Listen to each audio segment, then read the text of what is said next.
Rasulullah wa ahli baiti Rasul khususan Sayyidina Muhajirullah bin Isa Sadaqihil Muqaddam Muhammad bin Ali ba'di usul makruhim wa jami'i sadatina al-abi alawi ajma'in annallaha yu'li darajatihim fil jannah wa yunwiru daraihum yu'idu alina min barakatihim wa asrarihim wa anwarihim wa ulumihim wa nafahatihim fid dini wad dunya wal akhirah wa walidina wa walidikum wa amwatina wa amwatikum wa amwatil muslimin ajma'in annallaha yaghfir lahum wa yarhamhum wa yaskinuhumul jannah bi rahmatih wa anallahu yaqdi hajatina wa hajatikum wa hajati man awsana bidu'a wa anallahu yashfi mardana wa mardakum wa yaftah alina wa alaikum futuhal arifin wa yakhtim lana wa lakum bi'amil husna fi khairin wa lutfin wa afiyah wa ila hadratin nabi Muhammad sallallahu alaihi wa alihi wa sahbihi wasallam bi sirril fatihah.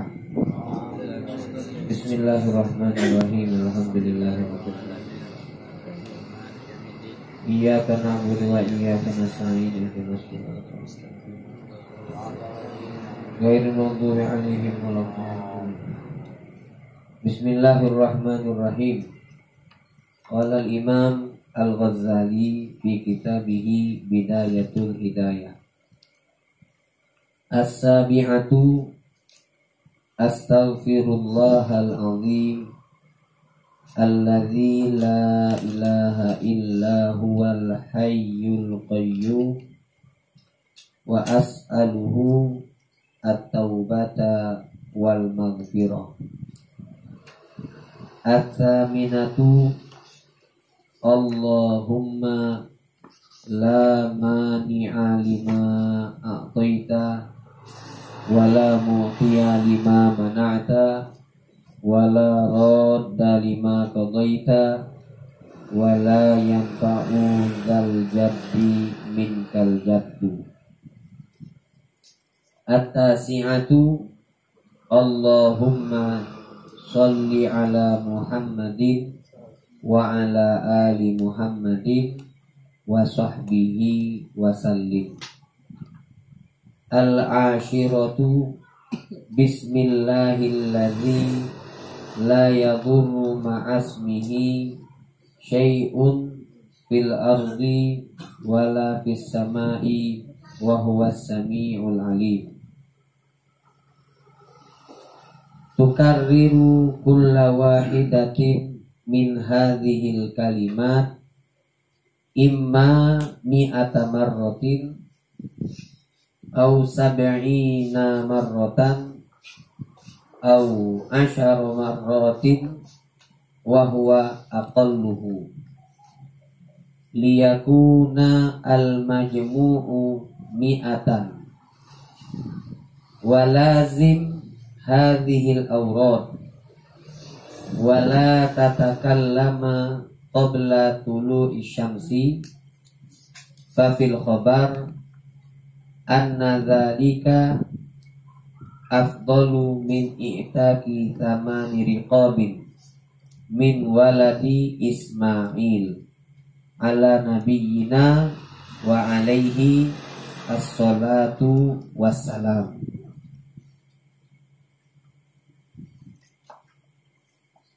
A'ni al-ishtighala bidzikri ila tulu'i syamsi ghairu ayyatakhalla kalamin. Bismillahirrahmanirrahim. Assalamualaikum warahmatullahi wabarakatuh. Waalaikumsalam warahmatullahi wabarakatuh. Alhamdulillah. Alhamdulillahilladzi hadana li hadza wa ma kunna linahtadiya laula an hadanallah. Asyhadu an la ilaha illallah wahdahu la syarikalah wa asyhadu anna sayyidana wa nabiyyana Muhammadan abduhu wa rasuluh wa habibuhu wa safiyuhu wa khaliluh. Allahumma salli wa sallim ala sayyidina wa maulana Muhammadin al-fatihi lima ughliq wal khatimi lima sabaq nasiril haqqi bil haqqi wal hadi ila siratikal mustaqim wa ala alihi wa sahbihi haqqa qadrihi wa miqdarihil azim.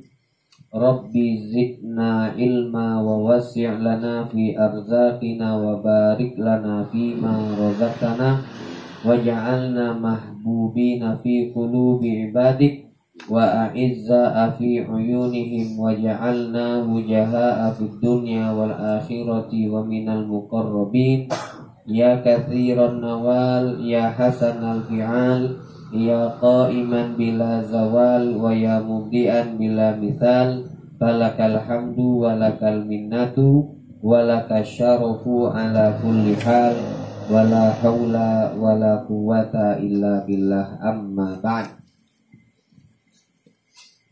Masih Al-Imam Al-Ghazali mengajak kita untuk mengisi waktu yang masih ada di antara selesainya kita melaksanakan sholat subuh sampai terbitnya matahari atau yang dikenal di dalam istilah dengan sebutan isyraq, yang mana beliau mengatakan bahwasanya hendaknya waktu tersebut kita sibukkan ataupun kita isi dengan banyak membaca tasbih ataupun membaca zikir. Lalu beliau memberikan amalan zikir yang berjumlah 10 zikir, yang mana nomor 1 dan sampai nomor 6 sudah kita baca. Pada malam hari ini kita akan melanjutkan zikir yang as-sabi'atu, yang ke-7. Beliau mengatakan as-sabi'atu, zikir yang ke-7 adalah zikir yang berlafadzkan astaghfirullahal azim allazi la ilaha illa huwal hayyul qayyum wa as'aluhu taubata wal maghfirah. Astaghfiru, saya memohon pengampunan. Allah, dari Allah subhanahu wa ta'ala, al-azima, yang maha agung, yang keagungannya tidak terganggu dengan dosa ataupun maksiat yang kita lakukan. Sebesar apapun maksiat yang kita lakukan, maka jangan sampai besarnya dosa dan maksiat tersebut menghalangi kita ataupun membuat kita ragu untuk kembali, untuk bertaubat kepada Allah subhanahu wa ta'ala. Karena Allah lah yang maha azim, Allah yang maha agung, Allah yang maha besar. Dosa besar itu tidaklah sebesar maghfirah, pengampunan Allah subhanahu wa ta'ala. Dosa yang banyak itu tidaklah sebanyak pintu-pintu taubat yang telah Allah bukakan kepada hamba-hamba Allah yang dipilih oleh Allah untuk dekat dengan rahmat dan kasih sayang Allah subhanahu wa ta'ala.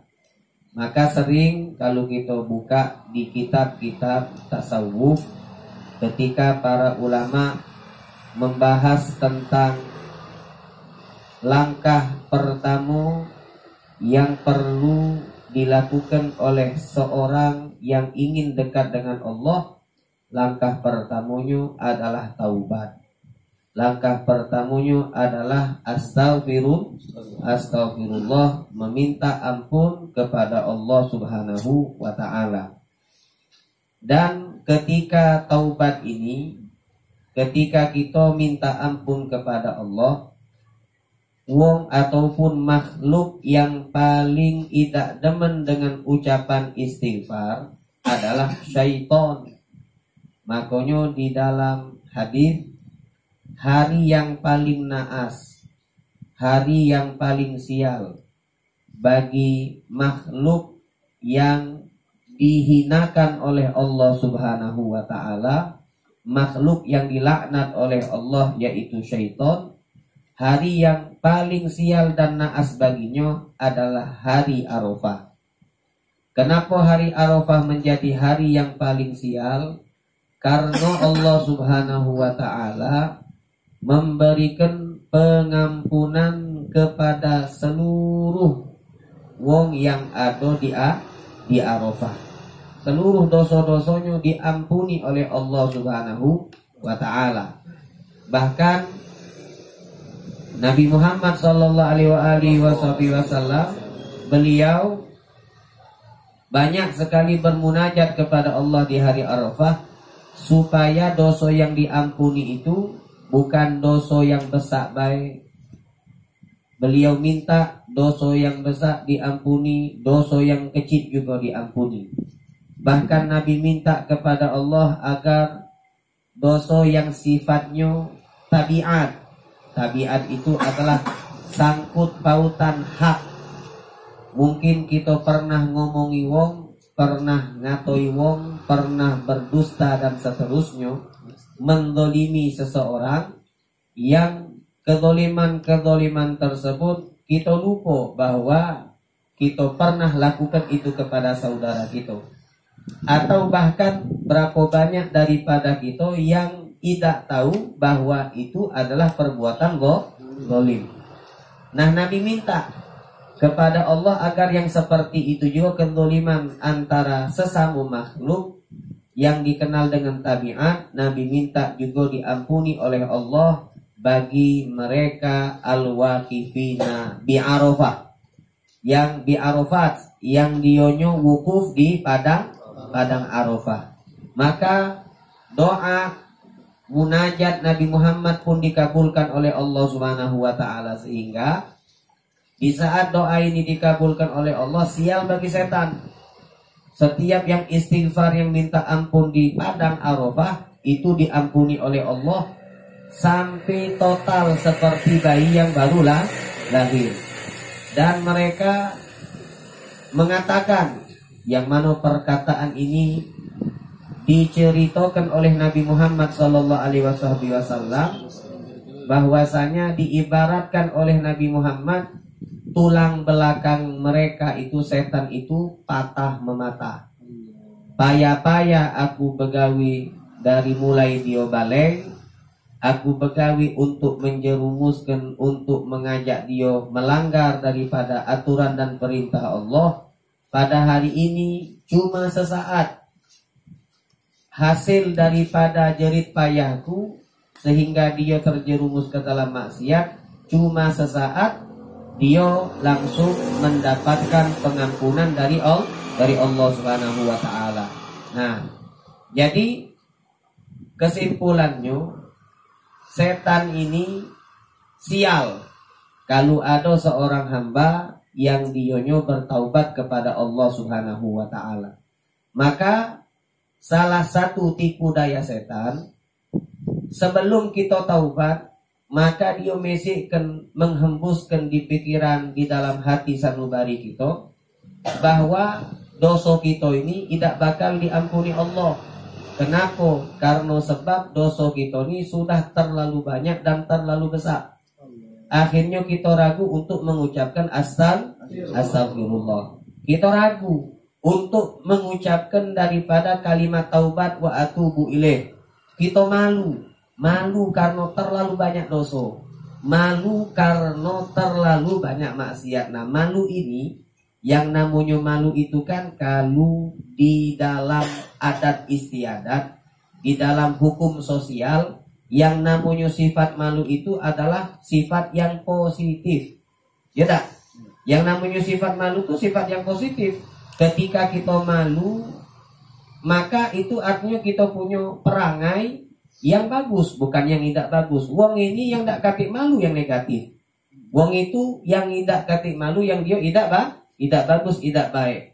Maka ketika ada kalimat malu untuk taubat, kenapa? Karena dosa terlalu banyak, dosa terlalu besar. Ini yang dihembuskan oleh setan, dianggap ini adalah perbuatan yang positif.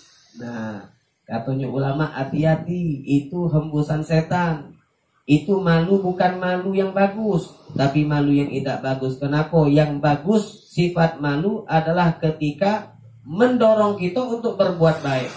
Kalau malunya malah menghalangi kita untuk berbuat baik, maka itu malu yang negatif. Dan selalu diingatkan oleh Nabi Muhammad SAW, la yata'azzamuhu dzambun, la yata'azzamuhu dzambun. Allah itu tidak pacak keagungannya dikalahkan oleh dzambun, satu dosa besar sekalipun. Sebesar-besar dosa maka tidak bisa mengalahkan kebesaran rahmat Allah Subhanahu wa taala. Maka kita tahu di dalam yang pernah kita pelajari di dalam kitab Riyadhus Shalihin, ada seseorang di Bani Israel yang telah membunuh 99 jiwa, 99 wong. Kemudian dia bertanya kepada ahli ibadah yang ada di tempatnya. Dia minta jalan, minta solusi dari wong yang ahli ibadah tersebut. Apakah masih ada baginya kesempatan untuk bertaubat? Maka akhirnya karena ahli ibadah ini keilmuannya itu tidak mumpuni, maka jawabannya dia sembarang. Dia ngomong, mati alam kebagi desak dosa kau, 99 wong sudah mati di tangan kau, maka pintu taubat kau sudah untuk kau tertutup. Ini kalimat yang salah. Akhirnya kepalang kata wong yang bunuh tadi, dibunuh juga. Kiai itu dibunuhnya jadi 100. Katanya Nabi Muhammad, tammama bihi mi'atan. Kata Rasulullah, tammama bihi mi'ah. Maka dia menyempurnakan bihi dengan membunuh orang yang dia datangi ini, dia sempurnakan dari 99 jadi 100. Alhamdulillah, wong ini masih dibukakan hatinya untuk taubat kepada Allah. Dia masih mencari jalan, mencari solusi.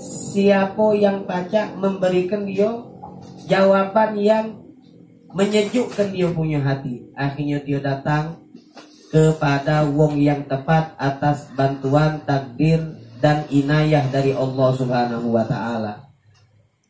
Ketika dia datang kepada seorang yang ahli ilmu, maka dia bertanya, aku ni bukan munu 99 tapi munu 100. Bagus sampai kemarin toko ubannya ada tadi, 100 akulah munu wong. Apakah masih ada pintu taubat? Maka dijawab oleh wong ahli ilmu tadi, wong alim tadi, man la yahulu bainaka wa baina taubah. Siapa yang berani untuk menghalangi dirimu antaramu dan antara taubat? Dak kate sehebat-hebat sebanyak-banyak dosa, Allah itu tetap akan selalu menerima orang yang kembali kepada Allah Subhanahu wa taala. Akhirnya dia berwasiat, kalau nak taubat kau harus berlari dari tempat yang kau sekarang ini tinggal, karena tempat kau tinggal ini adalah banyak wong yang nakal. Kau bakal terpengaruh dengan keadaan, dengan lingkungan yang ada di sekitarmu. Kalau kau pengen taubat, maka pindah tempat. Jangan tinggal di sini, atau dengan istilah sekarang hijrah. Pindah tempat kau ke sana, karena di sana adalah banyak yang tinggal di situ wong-wong yang baik. Lingkungannya bagus, aljar gobladar. Sebelum kita beli rumah, maka periksa, maka teliti, maka jingok-jingok dulu lingkungan sekitar. Kalau kita nak pindah rumah, aljar gobladar. Aljar, jingok tetangga kita siapa. Kalau bagus, maka bangunlah rumah di situ. Insya Allah kita bakal mendapatkan keberkahan dari wong yang baik tersebut. Akhirnya wong tadi nurut, dia taubat kepada Allah Subhanahu wa taala. Berjalan di tengah jalan dia meninggal.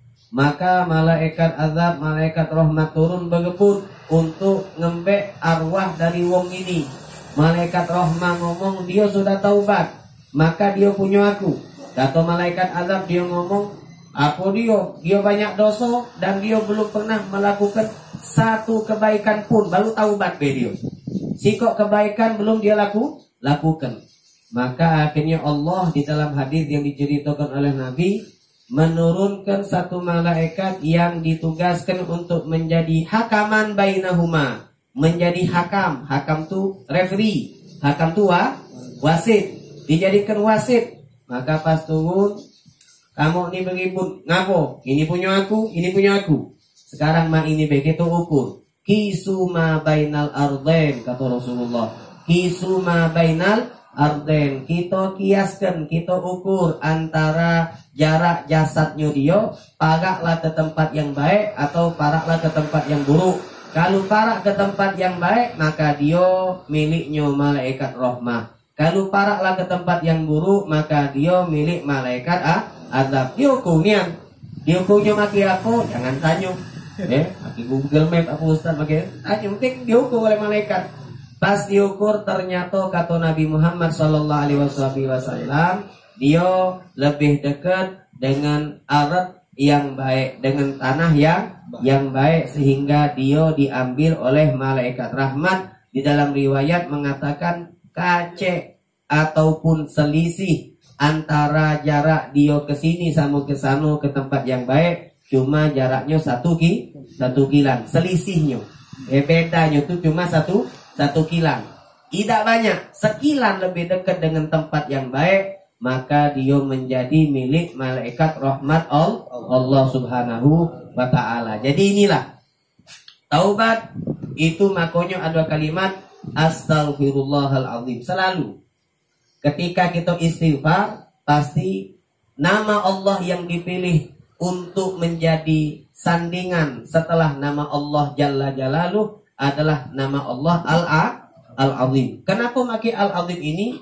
Karena Allah la yata'adhamuhu dzambun. Allah itu tidak bisa dikalahkan oleh dosa sebesar apapun dan sebanyak apapun. Kemuliaan Allah tetap mulia dan Allah selalu akan membukakan dan menerima daripada orang-orang yang ingin bertaubat kembali kepada Allah subhanahu wa ta'ala.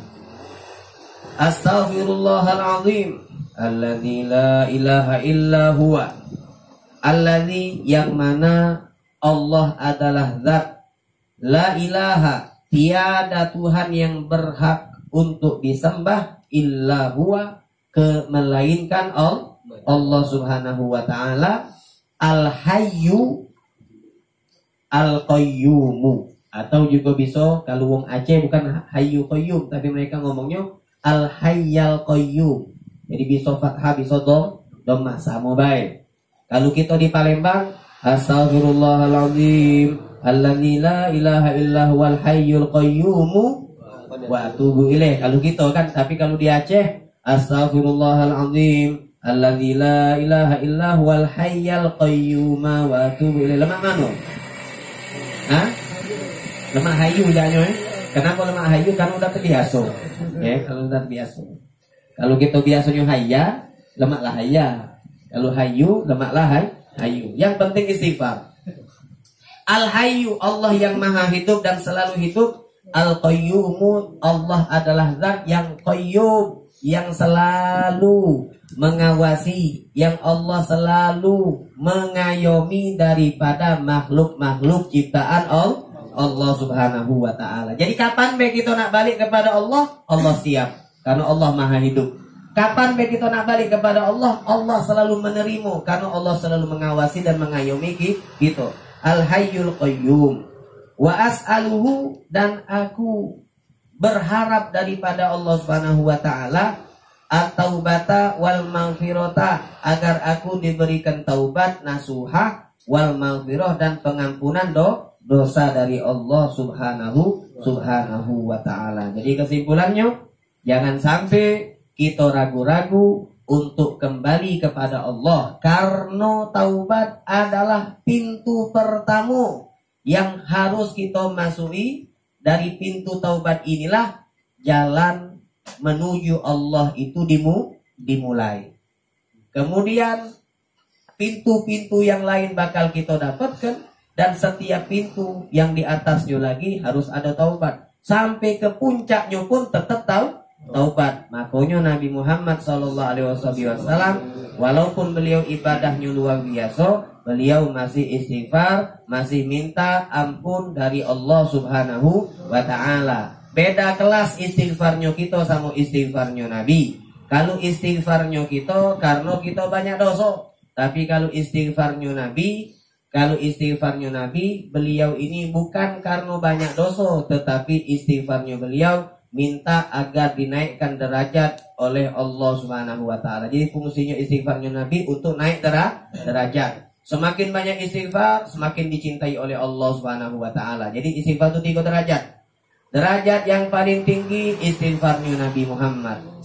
Yang mana beliau ini istighfar bukan karena ada dosa, bukan karena ada maksiat, tetapi beliau istighfar untuk naik derajat. Tuba liman wajada fi sahifatihi istighfaron katsiro. Kata Nabi Muhammad, beruntung bagi wong yang ketika dia membuka catatan amalnya, bukunya, ketika dibagikan di padang mahsyar, dia dapati bukunya itu penuh dengan istighfar. Siapa yang beruntung di situ?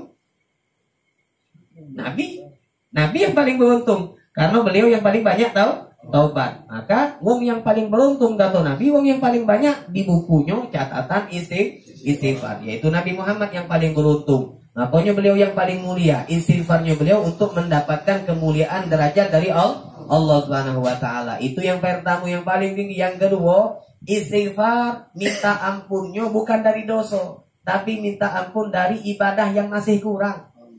Ibadah yang masih kurang. Jadi wong soleh seperti itu. Wong soleh ngapain istighfar? Wong soleh itu puasa sunnahnya hebat, jangan ditanya yang wajib.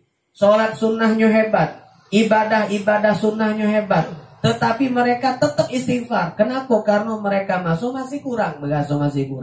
Ibadah ini belum lengkap.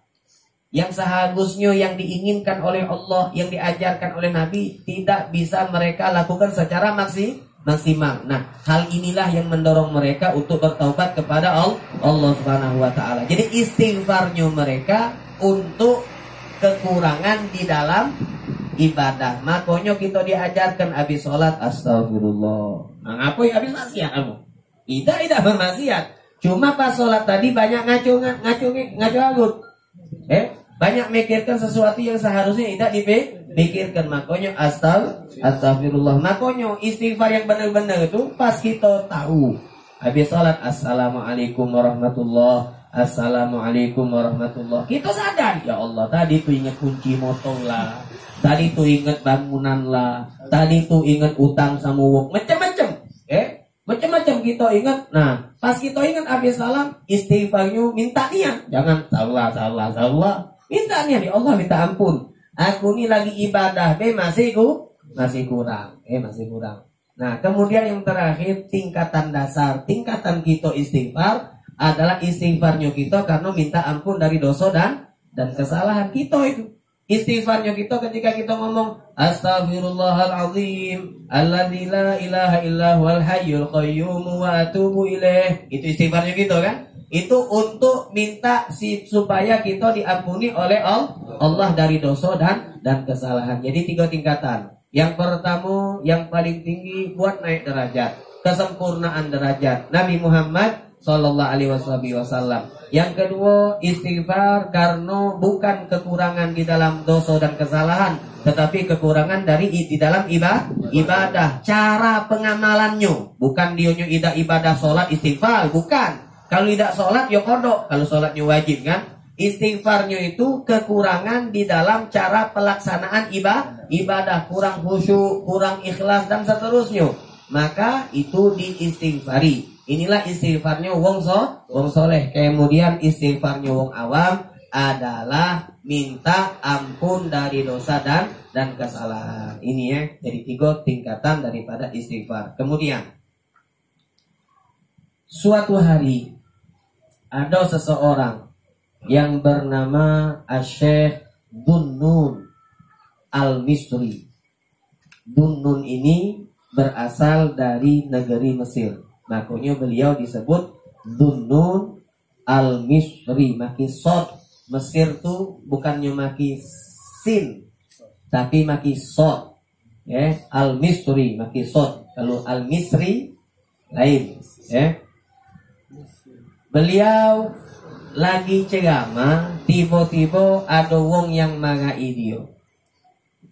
Lalu wong tadi pas sudah berada di hadapan Syekh Dhunnun al-Misri, dia ngomong, wahai guru, kenapalah setiap aku nak balik, setiap aku nak pengen deket, setiap aku nak bertaubat, maka aku selalu dihalangi oleh Allah Subhanahu wa ta'ala. Nah, bingung. Dhunnun al-Misri bingung. Kan seharusnya Allah itu selalu bukakan pintu buat wong untuk taubat. Nah, wong ini ngomong, ngapola kalau aku setiap aku ada niatan nak balik nak taubat, aku selalu dihalangi. Maka Dhunnun nanyo, apa dia ni yang halangannya? Akhirnya wong tadi ngomong, hala baini wa baina taubah al-mihan wal balaya. Yang menghalangiku antara diriku dan taubat itu adalah cobaan-cobaan dan balak-balak. Kadang-kadang kan kita mah itu. Giliran kita tidak sholat, rezeki lancar. Giliran kita tidak taat, Masya Allah ngalir duit tuh. Bahkan pas kita maksiat, ceto-ceto maksiat, duit banyak. Kebalikannya pas kita pengen istiqomah, duduk di masjid, duduk di musola, duduk di majelis taklim, kumpul sama wong baik, caknyo sekempesan galuh. Tidak makan pempek lagi lah syukur. Itu be kalu. Kalu dapat pempek. Kalau zaman kita nakal dulu, macam-macam kue yang mahal-mahal misalnya. Nah, jadi macam-macam yang aku rasakan. Keadaan aku nih kalau nak balik selalu merosot dalam urusan-urusan dunia ini. Ada be cobaannya, cobaan kesusahan-kesusahan yang aku alami, bencana musibah yang aku alami. Maka Dhunnun al-Misri beliau ngomong kepada wong yang bertanya kepada beliau tadi, kita ini kalau nak taubat, maka posisikanlah diri kita seperti seorang bayi. Anggaplah diri kita ini becak bayi. Bayi itu kalau dionyo dimarahi oleh ibunya, maka bukannya dia tambah berlari, tetapi tambah dekat, digebuk. Kalian punya anak kan tahu. Kita kalau lagi marah sama anak kita tuh takut, bukan takut lagi, malah takutnya neket. Gitu. Sudah, jangan marah ya Abah, tambah marah. Jangan melo-melo, tambah melo. Nah, itulah posisi kita ketika kita nak taubat. Digebuk, dinjuk cobaan itu ibarat cobaan itu adalah bentuk kasih sayang Allah nak melihat, Allah pengen melihat keseriusan kita di dalam taubat. Sampai akhirnya kalau bayi ini ngeyel, kalau bayi ini makso, manjo, dia terus marak, lama-lama hati ibunya tuh luluh, akhirnya dipeluk. Anak tadi dipeluk oleh ibunya. Nah, Dhunnun ngomong, kau mah itu juga. Jangan gara-gara ini akhirnya kau berhenti taubat. Teruskan istiqomah sampai akhirnya Allah memelukmu dengan pelukan kasih sayang. Maka di saat engkau dipeluk dengan pelukan kasih sayang, hal-hal yang engkau tidak rasakan seperti di saat engkau bermaksiat, dulu senang kau sekarang susah, maka akan menjadi terbalik. Memang fakta kenyataannya kita susah, tetapi di dalam batin kita mendapatkan kesenangan kalau kita dalam ketaatan. Tapi kalau bermaksiat, oke, fakta kenyataannya kita dalam kenikmatan, tetapi pada hakikatnya batin kita dalam kesusahan. Jadi itu Dhunnun al-Misri. Jadi ingat, taubat itu banyak cobaannya. Cobaannya kadang-kadang kita dianggap aku dibisik ke setan, malu banyak dosa, akhirnya kita belaju terus, dah, ayo balik. Malu nak ngumpul, nak hadir majelis, tak lawan. Itu malu yang bukan malu yang positif, itu malu yang negatif. Teruskan, malu nak berkopiah, wong tahu galau sekampung aku nimak mano dulu, biarlah. Itu bukan malu yang bagus, itu malu yang tidak bagus. Berkopiah, pakailah gamis. Kalau memang dengan gamis ini secara otomatis menjadi tameng pelindung kita untuk tidak terjerumus ke dalam sesuatu yang tidak baik. Teruskan istiqomah, itu yang pertama. Yang kedua, hati-hati, siap-siap. Ketika taubat kita akan melewati jalan-jalan terjal yang banyak batu-batu kerikilnya. Batu-batu besar lemak, banyak dihindari. Kerikil yang sago. Kerikil yang sago, licin, kalau terpijak tuh nyampak, kan sakit kaki kan. Nah, itu hati-hati di saat kita bertaubat, kita susah. Teruslah bertaubat, maka kita akan merasakan manisnya, lezatnya, dinginnya siraman daripada air taubat yang telah Allah siramkan di dalam hati kita. Astaghfirullahaladzim alladzi la ilaha illa huwal hayyul qayyum wa atubu ilaih, itu yang biasa kita baca. Tapi kalau di dalam kitab Bidayatul Hidayah, alladzi la ilaha illa huwal hayyul qayyum wa as'aluhu at-taubata wal maghfirah, artinya tetap sama. Tapi di sini redaksinya lain, tapi dalam makna itu sama. Kemudian At-Taminatu yang ke-8. Yang ke-8. 8 itu bahasa Arabnya tamaniyah. Kalau yang ke-8 At-Taminah, bukan As-Samin. Kalau As-Samin itu artinya wong yang gemuk. Kalau makin sin, As-Samin itu namanya wong yang gemuk, makanya nasi minyak. Minyak samin kan dari sapi, iya kan. Nah, makanya samin itu gemuk, artinya gemuk. Kalau yang ke-8 bahasa Arabnya maki ta, bukan sin tapi maki abata ta. Nah, ta as-saminatu, as-sanya yang panjang, bukan as-saminatu. Kalau as-saminatu mimnya yang panjang, itu artinya berharga. Jadi as-samin itu artinya yang ke-8. Kalau as-samin yang berharga. Nama kau siapa? Samin. Hati-hati salah sebut wong samin gemuk jadi jangan nyuk namun bahaya. As-saminatu yang ke-8. Zikir yang diberikan oleh Al-Imam Al-Ghazali adalah Allahumma la mani'a lima ataita wa la mu'tiya lima mana'ta wa la radda lima qadaita wa la yanfa'u dzal jaddi minkal jaddu. Ini alhamdulillah kita hafal. Kita hafal karena ini sering kita baca setelah kita melakukan sholat lima waktu. Allahumma, ya Allah, la mani'a, tidak ada yang mampu untuk menghalangi lima terhadap sesuatu ataita yang telah engkau takdirkan untuk berikan kepadaku. Segala sesuatu yang Allah takdirkan di Lauhil Mahfuz bahwasanya sesuatu itu akan menjadi milik kita, maka tidak ada satupun yang mampu untuk menghalangi sesuatu yang jadi milik kita setelah dicatat takdir itu akan sampai kepada kita, pasti sampai. Tidak bakal tidak sampai. Allahumma la